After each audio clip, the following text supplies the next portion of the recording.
حضرت محمد صلی اللہ علیہ وسلم حضرت خدیجہ رضی اللہ کے مال کے ساتھ شام گئے۔ ان کے ساتھ ان کے نوکر میسرہ بھی گیا تھا۔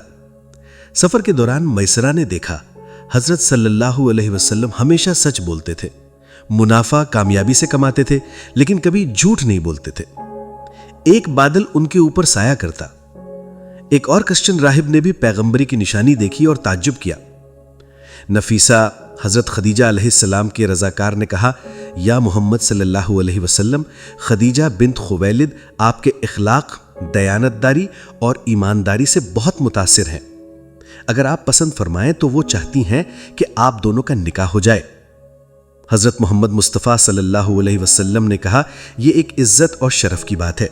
میں اس فیصلے کے لیے اپنے چچا ابو طالب سے مشورہ کرنا چاہوں گا۔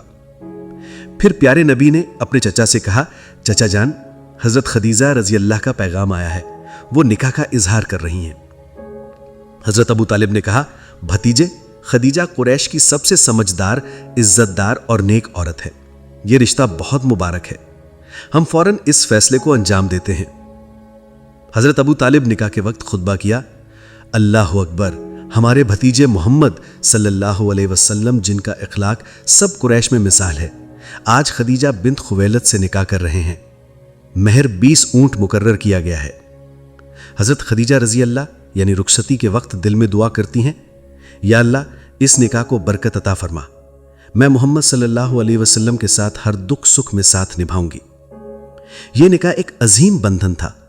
حضرت محمد صلی اللہ علیہ وسلم نے خدیجہ رضی اللہ کی حیات میں کسی اور سے شادی نہیں کی۔